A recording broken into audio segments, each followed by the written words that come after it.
gunshot, a goodbye, and the silence that followed, Naomi Judd's story still echoes. What really happens behind closed doors when love turns into chaos? When pain outweighs fame and silence gets too heavy to carry? In the case of Naomi Judd, these questions are not just poetic. They are painfully real. Larry Strickland, Naomi's husband of 33 years, broke decades of silence in the recent Lifetime docuseries The Judd Family, Truth Be Told. And what he revealed left viewers shaken. Yes, Naomi Judd once fired a gun at him. Not in a movie, not in a dream, but in a moment of heartbreak and rage, after she discovered his infidelity. It really happened, Strickland said, his voice barely above a whisper. That is all I am going to say.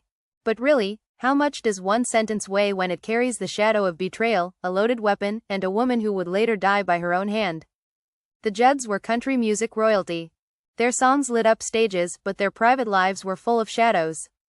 Naomi's daughter, Winona Judd, once said that their music was the only place their connection truly worked. Offstage, dysfunction ran deep. In the docuseries, viewers hear Naomi's own voice from her 1993 memoir Love Can Build a Bridge. She described her relationship with Strickland as wildly, madly, passionately in love. But passion cuts both ways. After learning about her husband's affair, thanks to a woman persistently calling their house, Naomi spiraled. She tore up photos, threw his clothes outside, and in that storm of hurt, she picked up a gun. Years later, watching a dramatized version of that moment on screen, Strickland admitted it was not fiction. The bullet, the fear, the betrayal, it all happened. And maybe that is where the healing stopped. Naomi died on April 30, 2022, from a self-inflicted gunshot wound.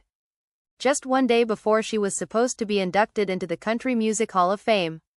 A moment that should have been full of light turned into one wrapped in unbearable darkness. I was scared to death of her flying alone, Strickland admitted during the memorial event Naomi Judd, A River of Time. He sensed her fragility. He saw the cracks. But still, she slipped away. Her daughter Ashley Judd later shared the brutal truth on Good Morning America: she used a weapon. My mother used a firearm. That single line carried the unbearable weight of reality.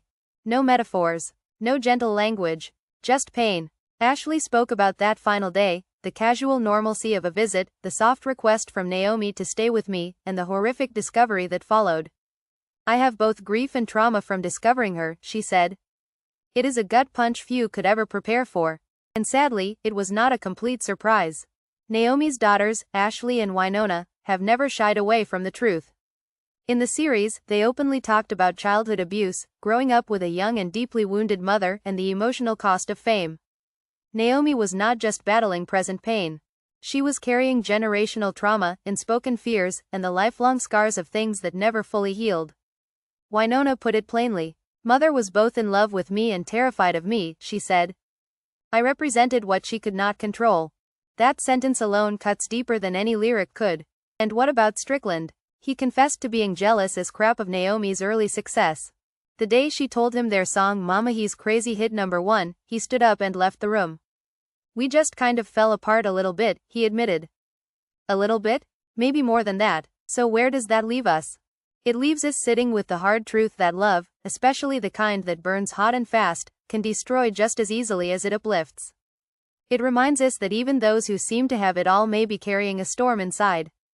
And it forces us to look at mental health not as a headline but as something deeply human. Naomi Judd's story is not just one of tragedy. It is one of silence, pain, and the desperate need to be understood. Her songs will live on. Her story will, too. But maybe now, just maybe, we will start listening a little closer.